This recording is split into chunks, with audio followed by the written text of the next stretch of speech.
सभी को करवा चौथ की बहुत बहुत शुभकामनाएं। करवा चौथ की कथा इस प्रकार है। एक साहूकार के 7 बेटे और 7 बेटियां हुआ करती थी। उसकी बेटी अपनी बहनों से बहुत प्यार करते थे। साहूकार की पत्नी के साथ उसकी बहुएं और बेटियों भी करवा चौथ का व्रत रखती थी। चौथ के दिन जब भाइयों ने भोजन करना शुरू किया तो उन्होंने अपनी बहनों से भी भोजन करने के लिए कहा, लेकिन उनकी बहनों ने कहा कि वे चांद को अर्घ्य देकर ही भोजन करेंगी। पर छोटे भाई को अपनी बहन की हालत नहीं देखी गई और वह एक पेड़ पर चढ़कर छलनी में दीपक दिखाने लगा, जिससे बहनों को लगा कि चांद निकल आया है। इस पर बहनों ने अपनी भाभियों को भी चांद निकलने के लिए बारे में कहकर व्रत खोलने के लिए कहा, लेकिन उनकी भाभियाँ इस बात पर राजी नहीं हुई, क्योंकि वह दुखी होकर अपने पति के शव को लेकर 1 साल तक बैठी रही। उस पर उगने वाली घास को इकट्ठा करती रही। बहनों ने पूरे साल चतुर्थी का व्रत किया और कार्तिक मास की चतुर्थी को करवा चौथ का व्रत किया। शाम को सुहागिनों से अनुरोध किया कि यम सुई ले लो, प्रिय सुई दे दो, मुझे अपने जैसी सुहागिन बना दो। इसके फलस्वरूप करवा माता और गणेश जी के आशीर्वाद से उसके पति जीवित हो गए और माता और गणेश जी ने उसके पति को अमर किया और वैसे ही सभी सुहागिनों के पति अमर रहे। करवा चौथ व्रत की शुभकामनाएं आप सभी को करवा चौथ की बहुत बहुत शुभकामनाएं। करवा चौथ कार्तिक मास के कृष्ण पक्ष की चतुर्थी तिथि को करवा चौथ अर्थात करक चतुर्थी के नाम से जाना जाता है। इस दिन सौभाग्यवती स्त्रियों के लिए गणेश जी की पूजा करने का विधान है, क्योंकि सभी देवों में उन्हें अनादि देव माना गया है। अतः गणेश जी की पूजा सर्वप्रथम होती है।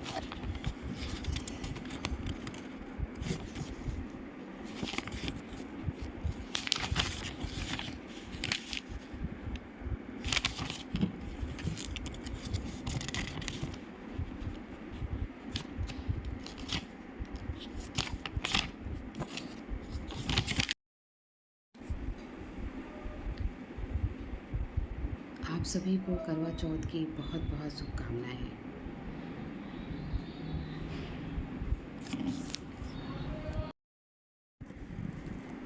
एक साहूकार के 7 पुत्र और 1 पुत्री थी।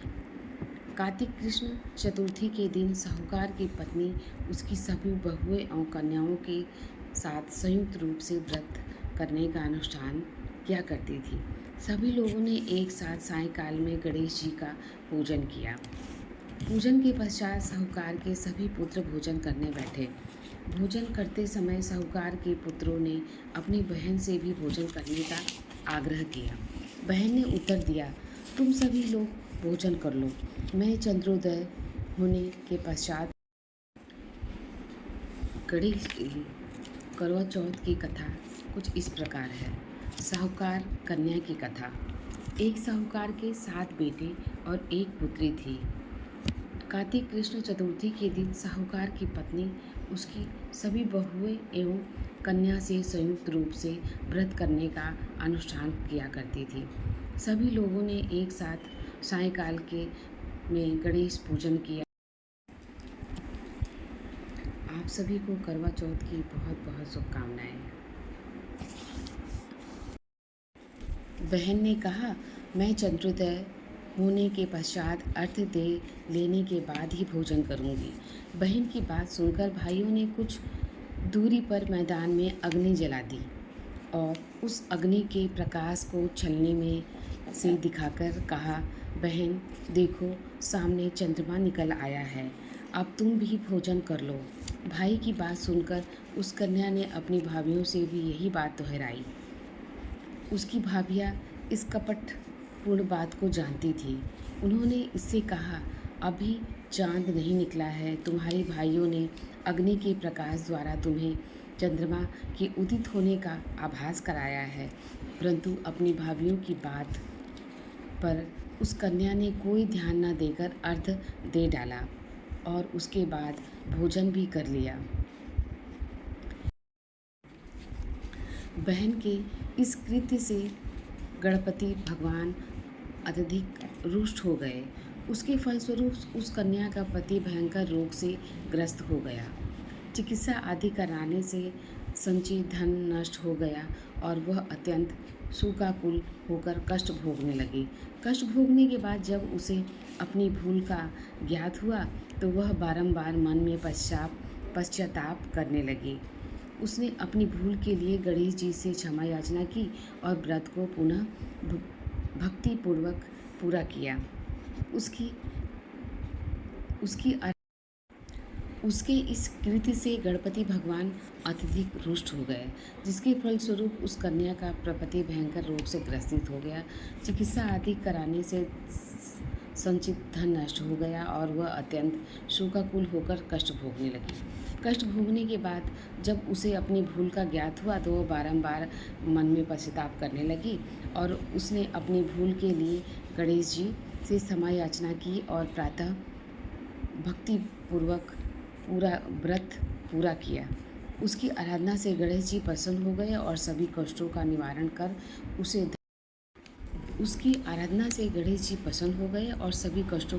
कर उसे धन धान्य से पूर्ण कर दिया। अतएव इस व्रत को जो प्राणी विधि पूर्वक संपन्न कर लेता है उसकी सभी आशाएं पूरी हो जाती है। इस प्रकार कथा श्रवण करने के पश्चात चंद्रोदय हो जाने पर चंद्रदेव को अर्घ्य प्रदान करना चाहिए। अर्घ्य में जल, पुष्प, अक्षत, चंदन एवं ऋतुफल को देना चाहिए। घी का दीपक जलाकर चंद्र को इसके अंततर 4 बार परिक्रमा कर चंद्रोदय को दंडवत करें। इतना कर लेने के पश्चात घर के वृद्ध जनों को भोजन कराकर स्वयं भोजन करें। पूजन काल में व्यथा पदार्थ अर्पित किए गए निवेद आदि को ब्राह्मण को दान कर देना चाहिए। इस प्रकार भक्ति भाव से जो लोग इस चतुर्थी को व्रत करते हैं उनकी सभी मनोकामनाएं पूर्ण हो जाती है। करवा चौथ की बहुत बहुत शुभकामनाएं आप सभी को।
आप सभी को करवा चौथ की बहुत बहुत शुभकामनाएं, बहुत बहुत बधाई।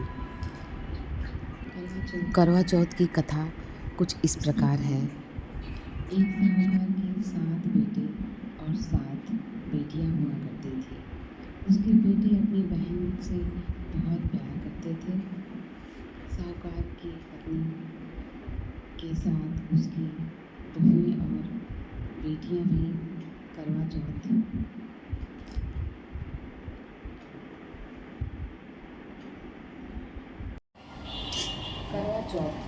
व्रत कथा। पूजन विधि। कार्तिक मास के कृष्ण पक्ष की चतुर्थी तिथि को करवा चौथ अर्थात करक चतुर्थी के नाम से जाना जाता है। इस दिन सुहागिन स्त्रियां के लिए गणेश जी की पूजा करने का विधान है। गणेश जी की पूजा किसी भी कार्य के प्रारंभ में करने की प्रथा सदैव से चली आ रही है। क्योंकि सभी देवों में इन्हें अनादि देव माना जाता है। अतः गणेश जी की पूजा सर्वप्रथम होती है।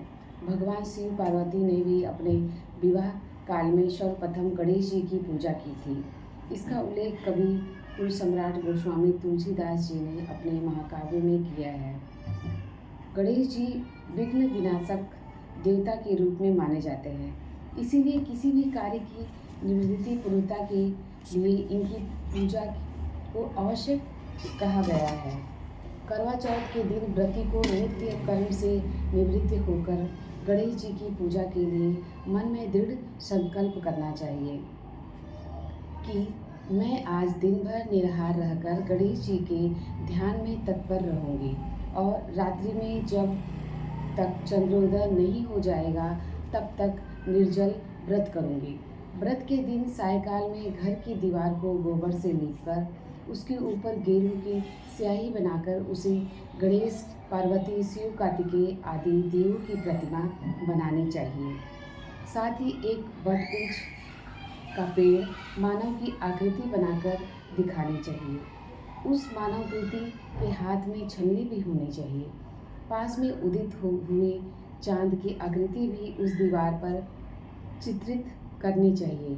पूजन काल में उस प्रतिमा के नीचे 2 करोड़ तांबा, पीतल, मिट्टी आदि से निर्मित एक विशेष प्रकार का पात्र, जिसके सिरे पर जल गिराने के लिए एक टोटी लगी रहती है, में जल भरकर रखना चाहिए। उस करवे के गले में नारा लपेटकर सिंदूर से रंगना चाहिए और उसकी टोटी में सरई की सीख लगानी चाहिए। करवे के ऊपर चावल से भरा हुआ कटोरा रखकर सुपारी भी रखनी चाहिए। करवे के ऊपर चावल से भरा हुआ कटोरा रखकर सुपारी भी रखनी चाहिए। नैवेद्य के रूप में उस पर चावल का बना हुआ लड्डू, चावल के आटे में घी और शक्कर मिलाकर बनाया हुआ लड्डू, जिसे बोलचाल की भाषा में शक्कर-पिंडी भी कहते हैं, रखें। इसके अतिरिक्त प्रतिमा के पास खीर, पूड़ी, चावल के आटे से उड़द की पीठी भरकर पकाया हुआ पकवान, इसे लोग पारा में फारा भी कहते हैं, भी नैवेद्य के रूप में अर्पित करें। इसके अतिरिक्त ऋतुफल के अनुसार सिंघाड़ा, केला, नारंगी, गन्ना आदि भी जो कुछ भी पदार्थ उपलब्ध हो उसे अर्पित कर भक्तिपूर्वक कथा श्रवण करें। कथा के अंत में पूर्व में स्थापित उन करोड़ों को दाहिनी ओर से बाईं ओर और बाईं ओर से रखे हुए करवे को दाहिनी ओर घुमाकर स्थापित कर दें। इस प्रक्रिया को लोक भाषा में करवा फेरना भी कहते हैं। इस प्रकार विधि विधान पूर्वक पूजन करने से व्रती के ऊपर गणेश जी की प्रसन्नता होती है और उसके फलस्वरूप उसे मनोवांछित फल की प्राप्ति एवं अखंड सौभाग्यवता मिलती है।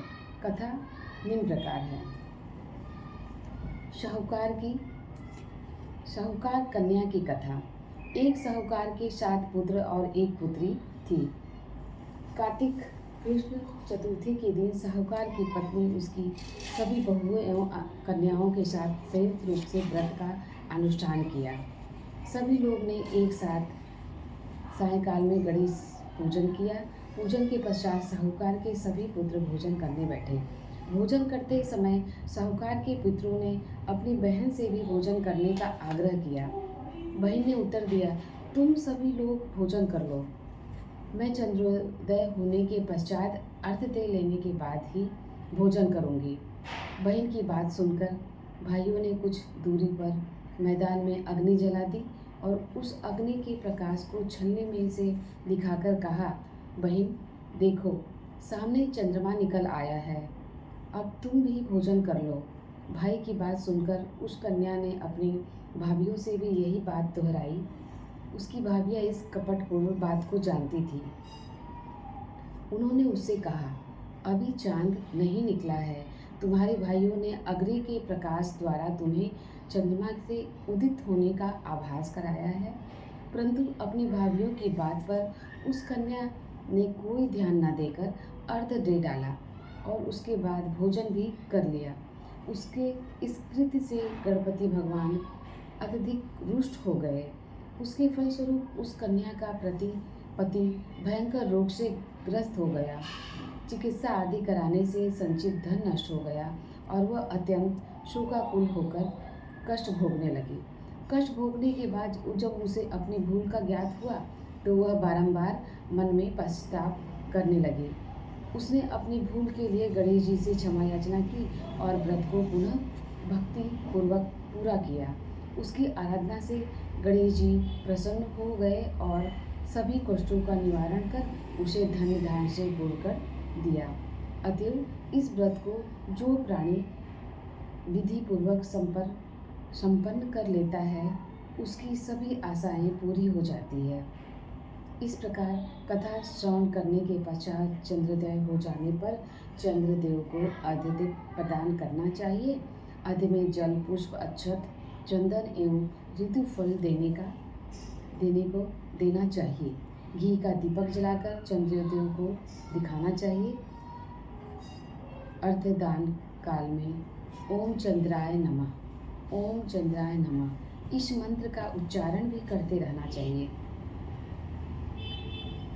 इतना कर लेने के पश्चात घर में वृद्धजनों को भोजन कराकर स्वयं भोजन करें। पूजा काल में व्याद पदार्थ अर्पित किए गए नैवेद्य आदि को ब्राह्मण को दान कर देना चाहिए। इस प्रकार भक्ति भाव से जो लोग इस चतुर्थी व्रत को करते हैं उनकी सभी कामनाएं पूर्ण हो जाती है।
नहीं नहीं ये वाला नहीं है। चलो यार खाना वाला बनाओ, अपना टाइम वेस्ट बहुत।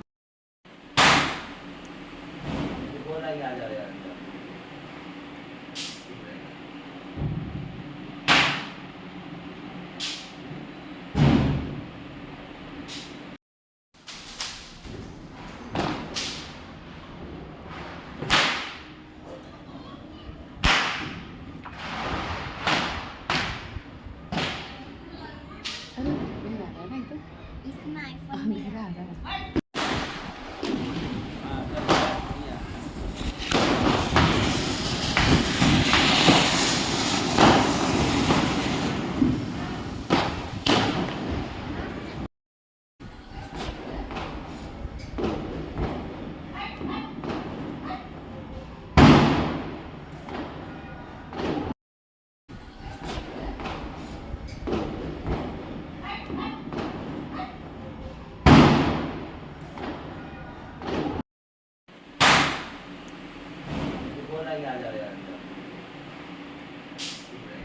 आप सभी को देव दिवाली की हार्दिक शुभकामनाएं।